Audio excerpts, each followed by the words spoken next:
Hi guys, how we doing? Today I have started a 30-day 1 meal a day challenge. Okay, today I've started this. Now, you guys have known for a while that I have been incredibly unwell. I have certain things that need to be fixed using surgery. And meanwhile, while all that's going on, I have to put a very small amount of pressure, the least pressure possible on my digestive system as possible.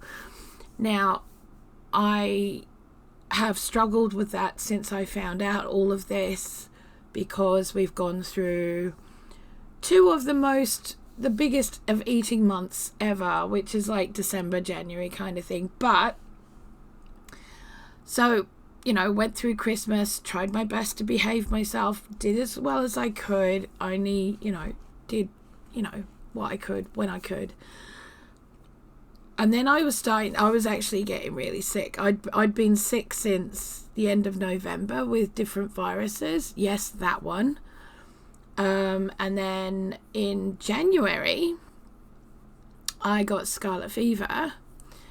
And then last week, I was recovering from a fibro flare, which is a 6 to 8 month kind of pattern for me with this particular type of flare, because it stops all my limbs from being able to be used, except for maybe one and a hand, if I'm lucky, because of the pain that's in there. Now, so I've decided now, I'm a lot better this week. I need to get on and start things again. Obviously, my voice isn't back because I've spent 2 months coughing my lungs up. So that needs to repair itself, and it's going to take some time. So my voice does get very tired very, very quickly, which is great when you're teaching people, and have to talk to them to do that. Excuse me. So this morning I started off well, and here is my breakfast. This is what I had for breakfast. Now, the whole idea of this is that I have one meal. It doesn't matter what I have in that meal. It doesn't matter at all. I could have fish and chips at 6 o'clock in the morning if I wanted to. Doesn't matter what I have at that time of the day. At all. Does not matter. And there will be times when I will probably have what I've made for Tanny for dinner for me in the morning, and I'll have my share of it in the morning. That'll definitely happen tonight, because he wants steak and all the trimmings, and I'm not missing that. So that's my breakfast tomorrow. I know exactly what I'm having already. Anywho, moving swiftly on. Now, I've felt for the most part that I need to start listening to my body more and what it wants and what it needs to do, because, it's still recovering from major illness, and it's still trying to deal with injury and other issues that are going on as well. So if I'm tired, I'm going to sleep, which is what I've done today. I've slept for most of this morning, to allow my body that time that it needs to just chill out. Because I wake up incredibly early in the morning, somewhere between 2 and 3 every morning. So when I have the chance to catch up on a bit of that sleep, my body just goes, excuse me, we're going to sleep now, and that's it.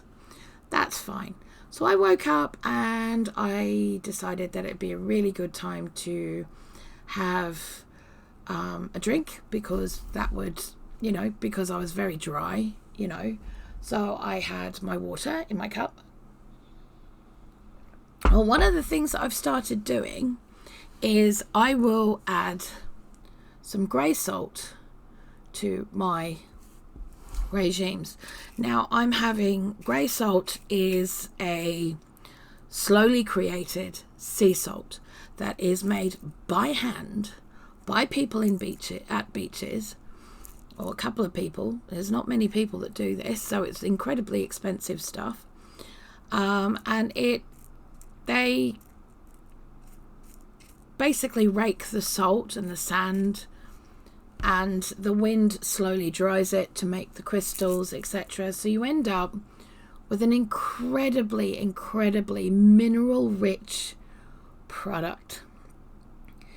In fact, Celtic salt has something like 53 or 58 minerals, essential minerals for the human body. Now, for people who've been told, no, you have to get rid of salt, we are 70% saline. Our bodies are 70% saline. So when we pee or when we sweat or any of that kind of stuff, we get rid of that. We have to replace it. Now, I'm not talking about table salt, which is absolutely useless because all it has is sodium in it. That's all it has. But if you can't get hold of grey salt or Celtic salt, then the next best thing that you're looking at is the Himalayan salt, Himalayan pink salt.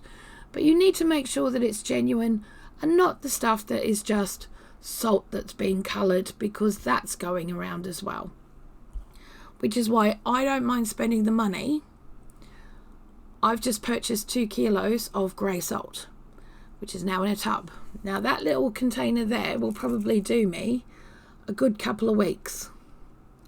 Now the way that I use it is this. Every time I'm about to start a new glass of water, I will grab a little crystal like that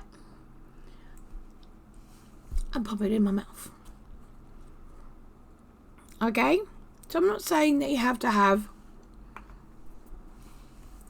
loads of it, because you don't have to have loads of it. Let's be honest, you don't. Okay? Just a little bit. Enough to replenish what you're losing. Okay? What happens is, because it has...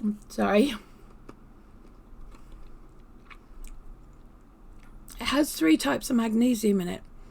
Now, having those 3 types of magnesium in it means that they will help your bodies to open up their cells to allow the moisture and the liquid inside your cells to properly hydrate your body. Now, there is a reason that I'm telling you this, and it's a big reason. Because when I woke up, I had a craving, and I couldn't tell you why until I went and double checked and looked it up. But I'm going to be completely honest. I grabbed myself these off the shelf before I even knew what I was doing. Alright, so they are sweet pickled onions. That jar was unopened until I got my mitts on it. And I went through them. And I went through them. And I went through them. Now, I have always been a pickle fiend. Anyone who knows me will tell you, if you want to have pickles at the end of the day, don't put them anywhere near Blue, because she will eat them, all of them, all at once. Now, I was really worried about this. It was like, hang on a second. This isn't like a normal thing. This isn't like going, oh yeah, I've got chocolate, I'm going to eat it. This is what I was searching around specifically, and I had very little control of what I was doing. Like, my brain literally took over and went, no, this is what we need. And I grabbed the pickled onions and I opened them and I sat here and I ate them. As you can see, half the jar is gone. 2 things. This can mean 2 things. 1, it can mean that my saline levels are incredibly low, that I have a very low sodium and other minerals in my body, and they are craving that salt. That's fine. Not a problem. And I have noticed that every now and again I'll be sitting here in the afternoon and I might be editing, and I will reach for a crystal of salt. Not because I have to, but just because I will do that. And I thought it was a little bit odd and I couldn't figure it out. And I was like, well, obviously there's something in it that my body is going, actually, we want that. And that's fine. And what you usually find is that if your body is craving salt, you are low in certain electrolytes, which is quite possible because I have literally not properly looked after myself in 3 weeks. I have had to have what I could, eat what I could, when I could eat, mostly liquids, blended soups. There wasn't a lot of thought put into things like electrolytes. I was just supping water. And I up until Thursday last week, I didn't have the salt. So all this has happened over the weekend. The other issue is the whole vinegar thing. Why am I craving vinegar? Pickled things in particular. Because if it's just a salt issue, then I can deal with that. I will add that salt to other drinks, and I'll just keep replenishing my electrolytes. That's not a problem. But there wasn't. It was definitely a vinegar thing as well. And I'm sitting there thinking, well, why is this? Now, I've always had an issue where it's always taken me longer to digest food than maybe others that I know. I'm aware that if I eat meat, it takes me twice as long to digest it as other people. Especially when it's big pieces of meat, like if it's roast dinners or steaks or things like that, or if it's not something that's been cooked down quite a lot. Now, meat in itself takes a long time to digest in your body. Pork takes up to 7 days. So for me to have it sitting there for twice that can be a bit wearing on the digestive system. So then I looked it up and I had a look, and apparently, if you're craving vinegar, it's quite possible that your stomach acid is quite low and it wants the boosting hit. Cool. I'm not going to argue with that. And if it's something, because this has been something that my mum used to call me a pickle fiend, because she'd make pickled onions and I wouldn't wait for them to rest. I wouldn't wait for them in the cupboard. I'd be sitting there 3 days later with a whole jar of pickled onions and eating them raw because they weren't pickled yet.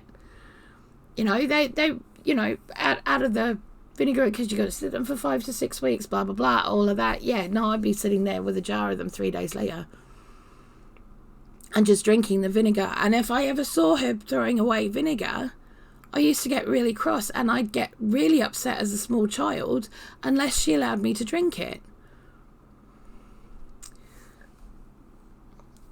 So it brings me on to thinking, maybe this has always been an issue. Now, I know since I've moved back to the UK that my diet has not been as great as it should be. And that's not fabulous, but it is what it is. And I'm not going to lie, it is what it is. And in the last year, it's gotten worse. And as much as I've tried, and I've tried to be good and all of those things, it's not always practical. We can't always afford it. And right now, we have a lot of bills that are up around our ears that are causing us a lot of hassle. And we're having to be very, very careful with the money that we spend. So, of course, that puts me into a survival mode of, I don't want us to spend more money than we absolutely have to because I need to eat a certain way. What I've been doing is actually damaging myself and forcing my body into a situation where it's like, okay, well, obviously she's letting us rest and she's giving us good stuff to eat this morning.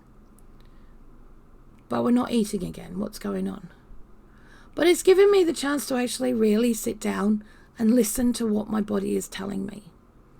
So if my body is telling me that I need to have more vinegars, it's also telling me that I need to have more fermented foods. Now, I have a problem with dairy. I have a major problem with dairy. But I am a cheese addict. And I'm not going to lie. I'm a cheese addict. But cheese, basically, at the moment, if I eat cheese, my mouth, my nose, my throat, everything fills up with so much mucus. The same as if I eat white bread that isn't sourdough. And if I have the two together, like as a cheese sandwich or as pizza, I am literally drowning in my own mucus. Yeah. And I will cough and splutter, and I'll cough it all up, and it will take me a good half hour to get over that. That's not okay. Those are symptoms of a major issue there. Those are the first signs of complete intolerance, which I need to address. So, but I don't have those issues with dairy if I have yogurt. What is yogurt? It's fermented dairy. It's fermented dairy. It's full of acidophilus and bifidus bacteria, which are really good for your body, really good for your digestion. So I don't have them if I have those.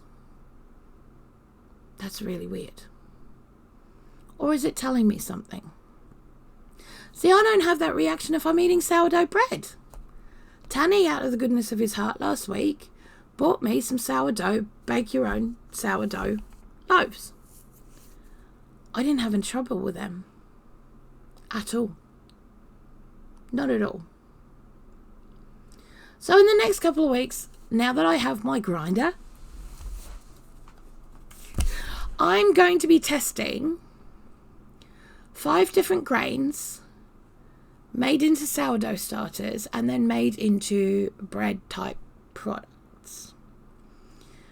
It's not happening right now, obviously, because, I've got other things to do, and we have, collaborations and all sorts of things that I have to get done, and my house has not been looked after for the last God knows how many weeks, so I need to get on top of that as well. So there's a lot of stuff going on, and I'm doing my business course, and I've got all sorts of other things.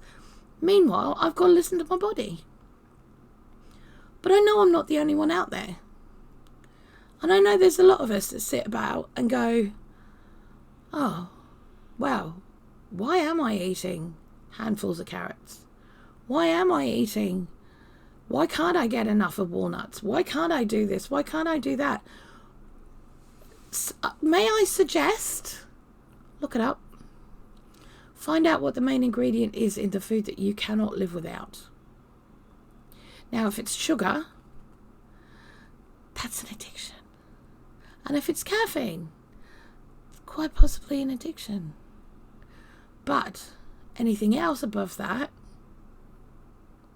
then maybe it's a good idea to have a look at it and listen to your body and go, right, okay, so obviously I'm missing this and I'm missing that.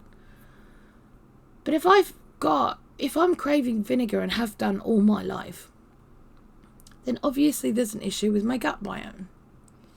And then I might have been born with it. No one noticed it. But it's something also that people who are neurodivergent, like myself, because I am autistic and I have ADHD, have been known to have major digestive issues. So maybe it's part of that and it's just been missed. So, fermented foods, they're going to have to become a priority. And I'm going to try and see what I can do about that. Now, I did see these really lovely big red cabbages in the supermarket yesterday, and I didn't get one. Because I knew that if I put one more thing in the trolley, Tanny was going to lose his ever-loving mind. Because, we spent 66 quid. The only big purchase items we got were 2 tins of ham, because they're his favourite for his sandwiches. And I got 10 tins of chopped tomatoes at 38p each. Because I want to make baked beans, like proper English baked beans, because if Tanny likes them, I'm going to can them up myself.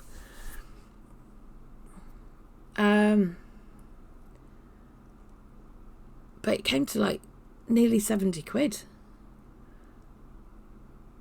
The rest was all fresh vegetables, fruit, a drink for him for work. And we got 2 bags of shopping out of it.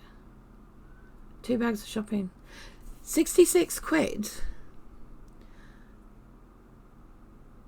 In 2019, or before COVID hit, would have filled our trolley. I'm not even kidding. I got 2 bags of shopping out of it. Oh, and we got a packet of mints. Not even a kilo of mints. I think it was like a packet of 750 grams or something.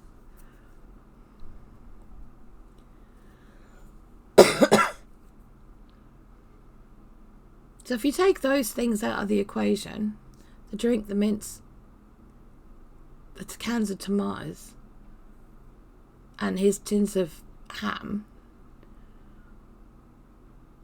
that was £40 worth of, 45 pounds worth of fruit and veg. And it didn't go anywhere near filling my trolley, not even a quarter full.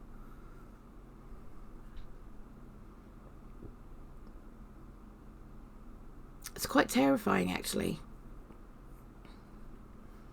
It is quite terrifying how much the prices are going up, and there's actually no need for it. There isn't.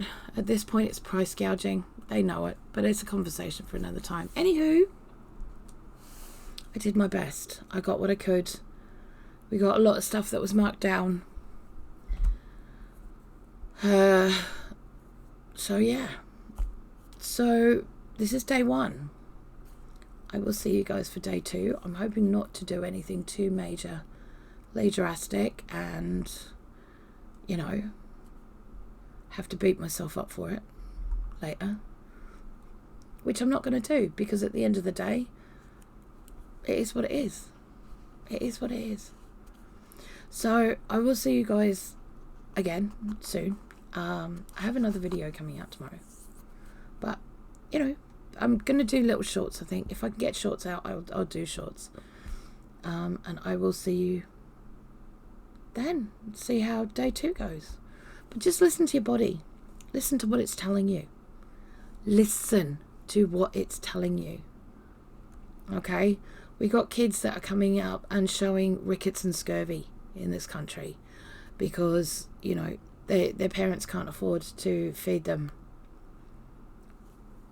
you know, citrus fruit or fruit and veg in general. Okay, so yeah, let's go easy. I will see you guys later. Have a good one. Bye.